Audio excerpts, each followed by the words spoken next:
देखिए एक क्वेश्चन है कि AB जो लाइन है ये CD लाइन के पैरेलल है। जो लाइन AB है ये CD के पैरेलल है। EF नाम की एक ट्रांसवर्सल लाइन है। तो ये जहाँ पे ट्रांसवर्सल AB और EF कट कर रही है पॉइंट G है, यहाँ पे H है। फिर हमने किया क्या, क्वेश्चन में दिया है कि एंगल EGB 35 डिग्री का है और QP जो है EF वाली लाइन पे परपेंडिकुलर है तो एंगल 90 डिग्री का है। तो PQH, ये पॉइंट H है, यहाँ पर मैंने दिखाया है PQH X दिया है, X की वैल्यू निकालना है। तो मैं ये बता रहा था कि अगर दो लाइनें, जैसे मान लो ये लाइन इसके पैरेलल है, ये एंगल करेस्पॉन्डिंग एंगल कहलाएंगे। ये वाला एंगल इसके साथ करेस्पॉन्डिंग कहलाएगा, ये वाला एंगल जो है इसके साथ सेम पोज में है, करेस्पॉन्डिंग कहलाएगा। ये वाला एंगल जो है इस वाले एंगल के साथ करेस्पॉन्डिंग एंगल कहलाएंगे। और आपको बता दूं करेस्पॉन्डिंग एंगल इक्वल होते हैं। करेस्पॉन्डिंग एंगल कैसे होते हैं? इक्वल होते हैं, क्योंकि सेम इंक्लाइनेशन होता है, एक ही तरह का बराबर झुकाव होता है। जब बराबर झुकाव होता है तो 35 डिग्री का ये है मुन्ना लोग, तो 35 डिग्री का ये भी हो जाएगा। अब ये एंगल का ये वर्टिकली अपोजिट होगा। आपको पता है कि जब दो रेखाएं एक दूसरे को एक बिंदु से काटती हैं तो ये सामने सामने वाले कोण वर्टिकली अपोजिट होते हैं। वर्टिकली अपोजिट का मतलब शीर्षाभिमुख कोण होते हैं, जिनके शीर्ष एक दूसरे की तरफ अभिमुख होते हैं, मतलब दूसरी तरफ होते हैं। इधर का शीर्ष देखो तो इधर का है, इसके लिए इधर का है। तो ये देखोगे तो ये दोनों कोण क्या होंगे? बराबर होंगे। तो ये भी 35 डिग्री का हो जाएगा।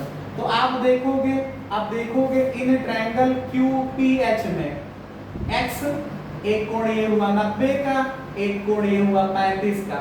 इन सबको जोड़ोगे तो 180 डिग्री आएगा। तो x प्लस 9 3 12 125 बराबर 180 आ जाएगा। 90 plus 35 9 3 12 120 5 25।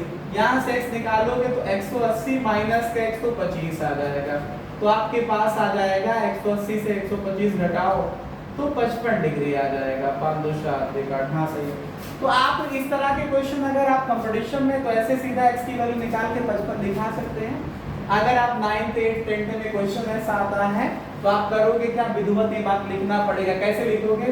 Sir AB parallel to CD and EF is a transversal line so that angle EGB और एंगल GHD इक्वल है। आगे लिखोगे करेस्पॉन्डिंग एंगल है, तो ये 35 का आ जाएगा। फिर लिखोगे इसका एंगल GHD और CHF वर्टिकली अपोजिट एंगल है, इस वजह से बराबर होंगे। फिर लिखोगे इन ट्रायंगल QPH, उसके आगे मैंने ये लिख दिया था आपके लिए। ठीक है, बात आप लोग समझ रहे होंगे हमारी। मुझे ऐसी उम्मीद है कि आप लोग मेरे क्वेश्चन को समझ रहे हैं।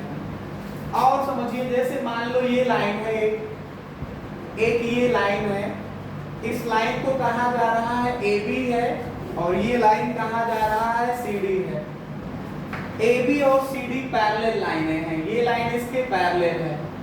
AB पैरेलल CD है और EF परपेंडिकुलर है, ये E है और ये F है, ये इस पे परपेंडिकुलर खींचा गया है और इसको यहाँ से मिलाया जा रहा है, इसको यहाँ से मिलाया जा रहा, ये पॉइंट को G बताया जा रहा। कहा जा रहा कि पूरा एंगल 130 डिग्री का है, कहा जा रहा कि पूरा एंगल 130 डिग्री का है। तो आप बताइए EGF ये कितने का होगा? चलो मान लेते हैं x का होगा। इधर समझिए आप लोग ध्यान से देखिएगा। आपको पता है ये 90 डिग्री है, तो इसका ये लीनियर पेयर होगा तो ये भी 90 डिग्री होगा, क्योंकि समेशन 180 होना चाहिए।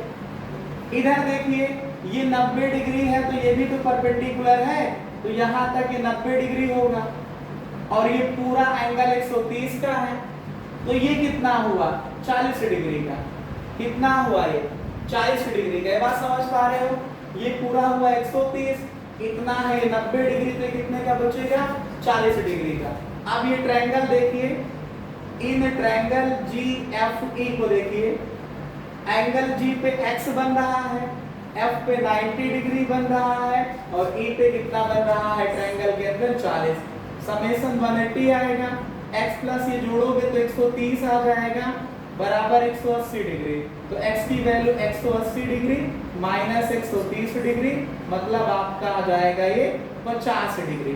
तो ऐसे ही आसान आसान क्वेश्चंस आपके लिए हम लेके आते हैं रोज। ठीक है, मैं इसको हटाने जा रहा हूं, आप लोगों के लिए क्वेश्चन और बताने जा रहा हूं।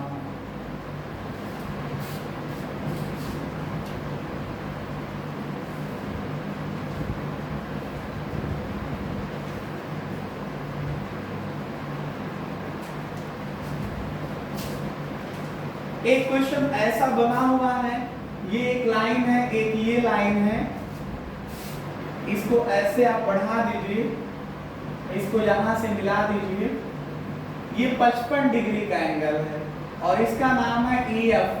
ध्यान से समझिएगा। और ये आपके पास A है, ये B है, ये D है और यहाँ पे पॉइंट C है। क्वेश्चन में लिखा है, सुन लीजिए पहले, क्वेश्चन में लिखा है कि BAD लाइन EF के पैरेलल है, ये EF के पैरेलल है। कह रहे हैं कि एंगल FEA 55 डिग्री का है, BCA ये आपके पास 25 डिग्री का है। तो कह रहे हैं कि आप बताइए ABC एंगल, ABC ये एंगल पूछ रहे हैं, मान लो इसको 60 डिग्री। देखिए ये वाला एंगल इसके साथ करस्पॉन्डिंग एंगल संगत कोण होगा, अभी समझाया। ये लाइन इसके पैरेलल है, ये ट्रांसवर्सल लाइन है, तो ये दोनों एंगल कैसे हैं, करस्पॉन्डिंग। तो ये 55 डिग्री का है, तो ये भी 55 डिग्री का होगा। आप समझिए, आप ट्रायंगल ABC को ध्यान से देखिए, ऐसे करके बना है ट्रायंगल ABC, यहाँ पे B, यहाँ पे C, यहाँ पे A, और ये वाली लाइन आगे बढ़ी हुई है, D तक आगे बढ़ी है। ये 55 डिग्री है, ये 20 डिग्री है, ये X है। तो आप ये देख पा रहे होंगे कि ये एक्सटीरियर एंगल पर कहा ट्रायंगल का। तो एक्सटीरियर एंगल थ्योरम लगाओगे तो 55 डिग्री बाहर वाला एंगल हुआ बराबर इंटीरियर एंगल, दोनों का समेशन कर लोगे, x प्लस 20 आ जाएगा। इसको यहाँ से ट्रांसफर करोगे, 55 माइनस 20 निकालोगे तो x आ जाएगा, मतलब 55 से 20 घटाओ तो 35 बराबर x डिग्री आ जाएगा।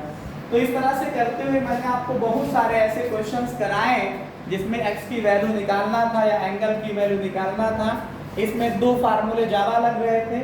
एक ट्रायंगल के तीनों एंगल का समेशन 180 डिग्री होता है।